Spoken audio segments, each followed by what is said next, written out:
Good evening, beautiful people of planet Earth and all other sentient entities living or floating around or residing upon or floating in or living underground or however it works. Those of you that are attached to Gaia, Sophia, planet Earth, some of us in physical form and some of us in non-physical form, as the case may be. And yes, I must greet all interdimensional entities of love, light, truth, holiness, peace, grace, mercy, compassion, sweetness, abundance and prosperity and healing. Why not? Let's cover all bases. Have I forgotten something? True friendships and true love partnerships as well, but I think that was covered by the love factor. Loyalty and fidelity and sweetness, and a tribe that includes me and surrounds me in love and honour, and I love and honour them in equal measure. Well, that was the plan anyway. That was always the plan. But anyway, the post-COVIDian madness has altered many things, including souls, and it's a great worry actually. I try not to think about it.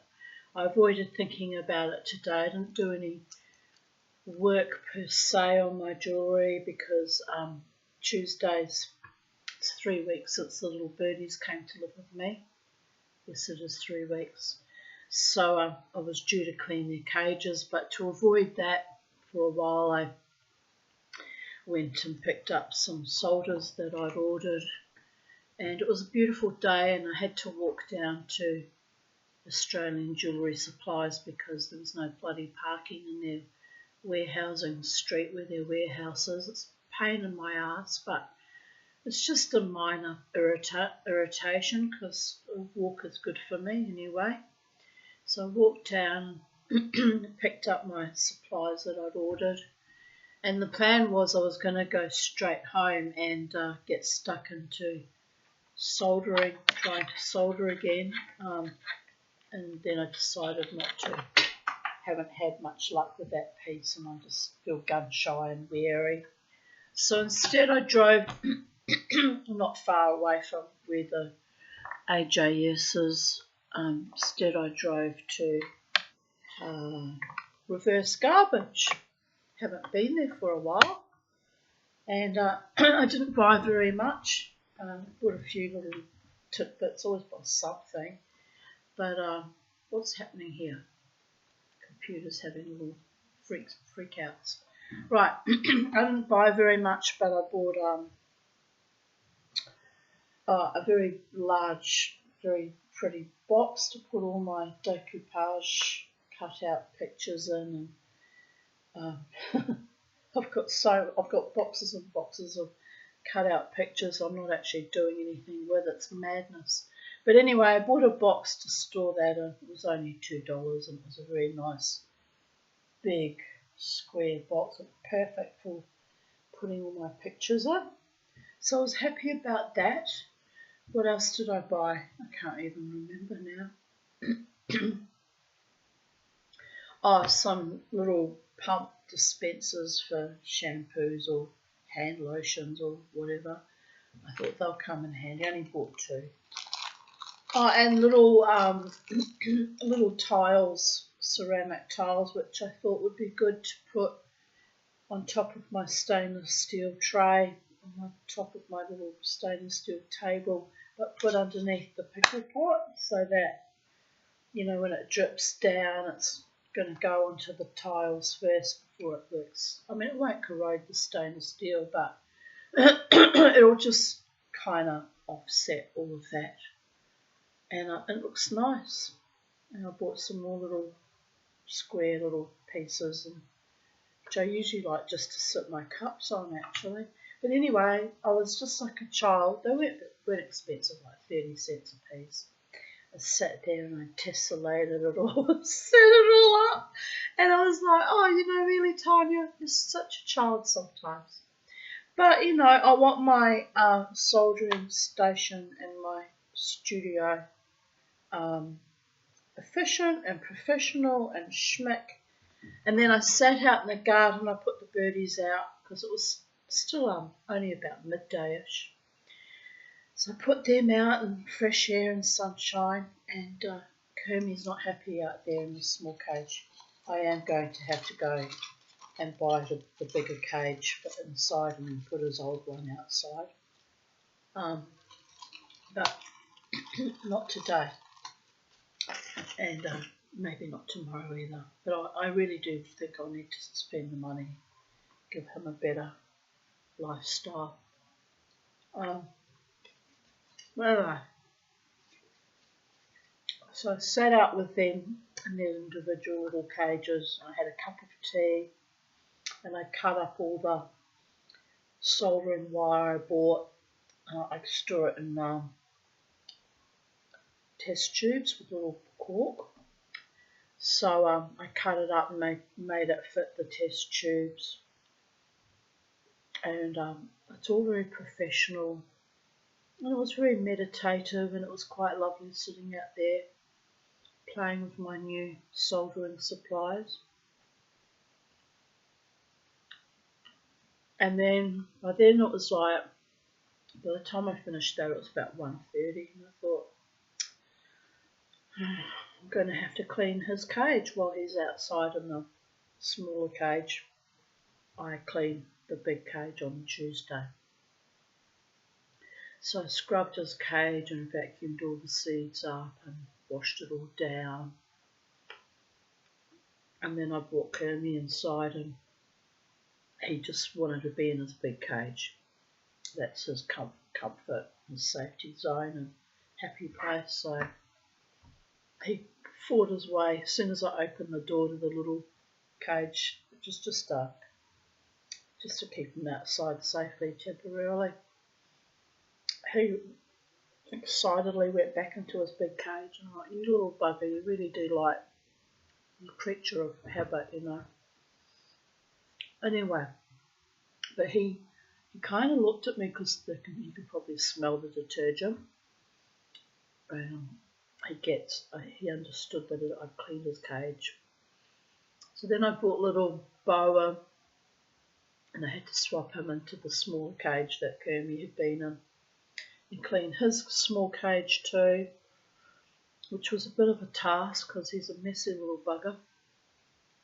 So then they both had clean cages and I put Bo back in his cage and I put the spare travelling cage on the floor, and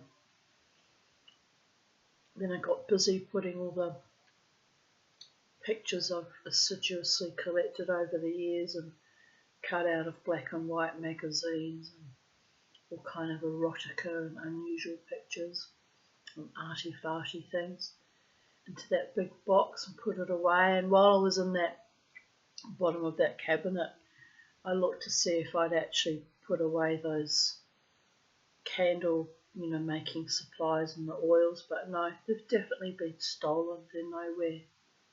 So I'm pissed off about that, really pissed off. It was about $300-400 worth of candle making supplies that some little bastard went in my laundry and took. I'm just lucky that they didn't take any tools, as far as I can tell. But that alone was a bit of a loss. So I'm annoyed. But anyway, I've now had a proper search because I looked in the bottom of that cabinet that I hardly ever go into when I put all the papers away, the pictures away. But no, definitely gone. So then I got a bit depressed about that all things I lose when I can't really afford to lose things, but it's not my fault if people thieve things. You can't do anything about that. And it's just nasty. But I try and keep the laundry door locked now because whoever it was will probably come back. Just help themselves to whatever they feel like. I don't keep anything of extreme value in there, that's not the point. It's inconvenient when I think they were teenagers that nicked those. Anyway, So then I got upset about that, and I thought about all the things that I've struggled to, you know, cobble together with my meagre resources. And then I looked around and I thought, you know what, I'm actually doing okay. Just bit by bit, moment by moment, building up my tools and my jewellery making, and I'm doing okay, people of Earth. Don't have any money, but I'm doing okay. So it's all good. And also, I'm alive, had a better sleep last night, breathed slightly better, 2.0 per hour. I stopped breathing as opposed to, it was shot up to 3.4 the other day. I did feel tired this afternoon, but I thought, well, I've been working on projects for the last 3-4 weeks, so naturally I'm exhausted. So I cut myself some slack today. I didn't do any actual work per se, but I sat early this evening, had a good peruse of the AJS catalogue, and I put an asterisk on all the things that I still need to buy, and had a chuckle to myself, marked what are the things that I want to buy, and feel quite happy about that because don't need a lot really, just a few items I do actually need, but that can wait, they're not urgent. And I'm just making do with what I have, and I'm satisfied and contented and grateful and appreciative. And it's a good way to be, isn't it, people of Earth? Feeling like you've accomplished things even though I don't own my own home and I don't have a loving partner and I don't have family, you know, like as in family around me all the time. I have family members out there rewilding in the wild, but well, anyway, you know what I mean. So I feel like I'm slowly progressing in life, very slowly. And that's what I'm going to show you. Little Kermie, when I'd only had him about a week and a half, dropped a feather, and I couldn't think what to do with it. It's been lying on my kitchen bench for the last week and a half, and I thought about it today, walking past. I thought it can go on my wand. I'll show you.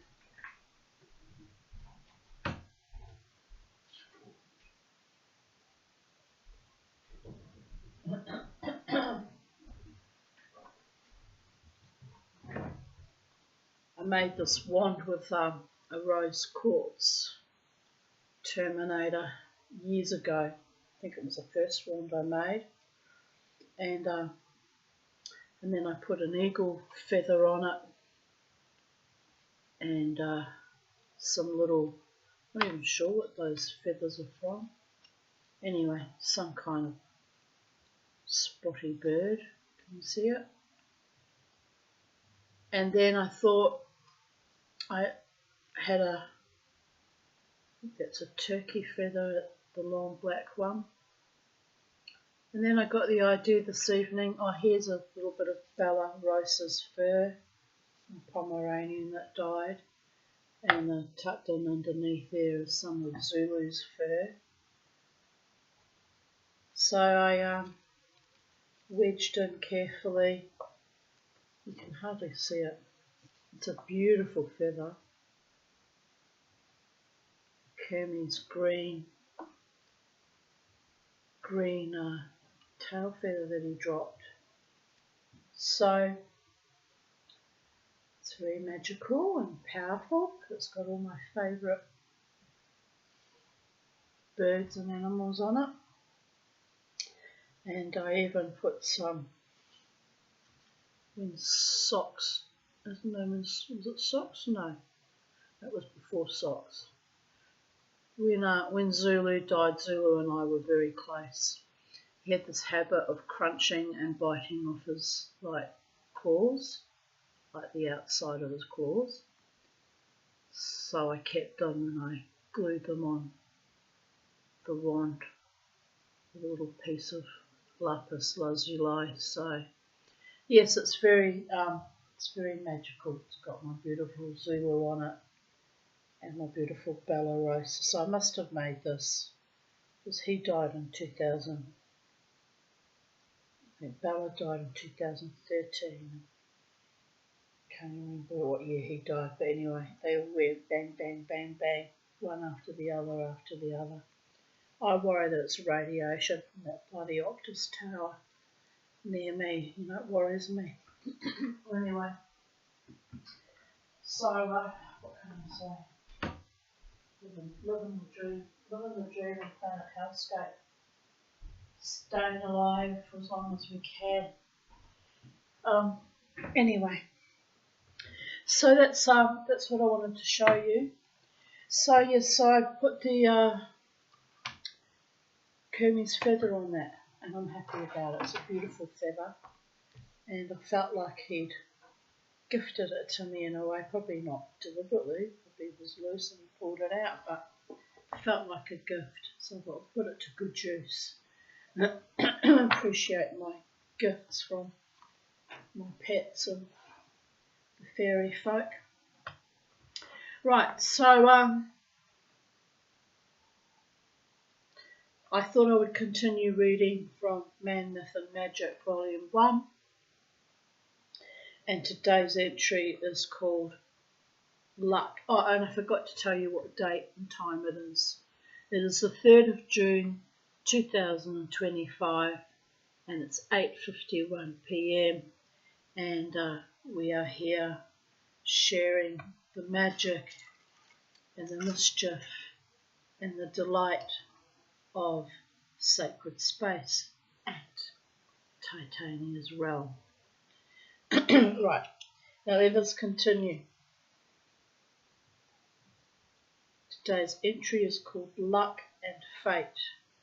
And you can see here someone reading from a very dark obsidian or black ball, and there's a man's face peering back at her or him, whoever the reader is.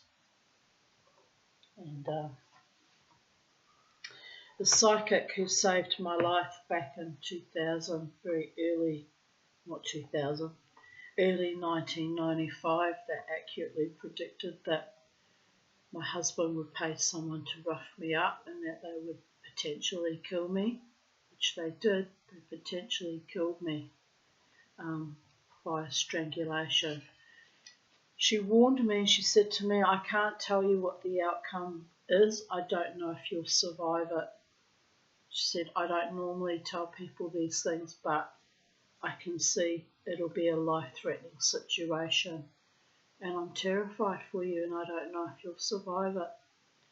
And I thought at the time I was some crazy person, you know, you don't want to believe it, what people were capable of, you just can't believe it. And anyway, on the 16th of January that prediction came true, 16th of January 1995.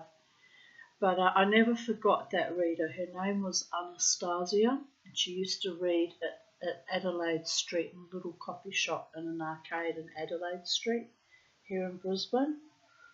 And but when I saw her, when I had that reading, that very dark, very what seemed to be absurdist, crazy reading that actually came true, I saw her at Capella Bar, and she read from a black ball like that, and I remember being confused because I thought that, you know, clairvoyants or psychics read from crystal balls that were clear and transparent. I'd never heard of anyone reading from a dark, opaque, black ball of obsidian before, so I thought, oh, this is just some weird negativity and just some crazy woman. No, she even told me what to do to keep myself alive as best as possible, which was she suggested that I didn't fight back she said I would be in a position where if I fought back, it would be almost certain death. And I didn't know what she meant, of course. But on the evening of the 16th of January 1995, I was attacked by young friends of family members. Apparently Jared told me that they were paid $50 to rough me up. But of course I couldn't prove it. I didn't go to the police, and that was foolish of me, because I might have, if I'd reported the attempted manslaughter to the police, I might have still had my business, my house, my company cars, my swimming pool. But I just wanted to get away from the bastards. All I could think of was get myself and my kids safe. And we were never safe. It took us 8 moves over, right up until we came here in 2003. We were not safe whatsoever with any of my family or former husband and the lovers that came later. We just simply were under constant pernicious threat.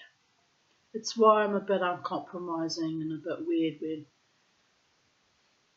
people, I think, declared their love for me turn out to be deceptive or tricksters or game players, because been there, done that, got the fucking 30 years of therapy and the circumspection and the t-shirt.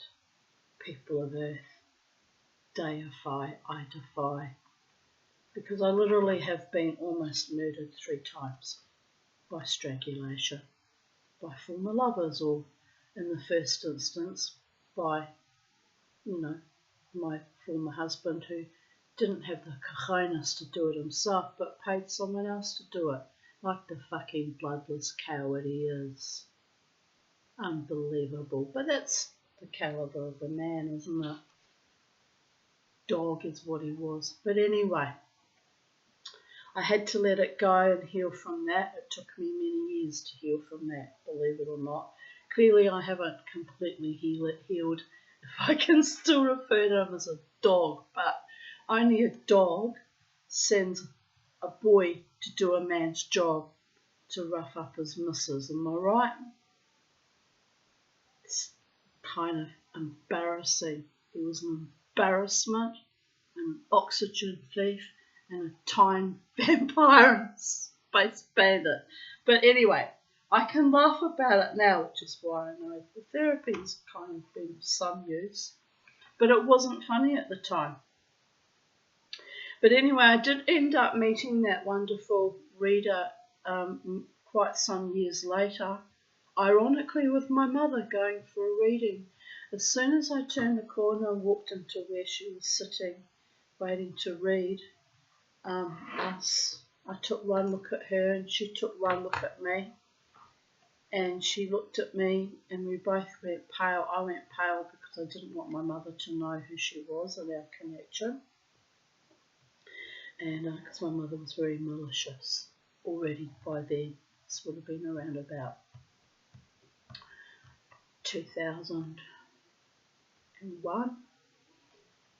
Anyway, Anastasia and I, our eyes met, and the first thing that came out of her mouth was, "I always hoped I would see you again." We'd only had that one encounter with that powerful reading where she told me to not fight back, because if I fought back I would be automatically murdered.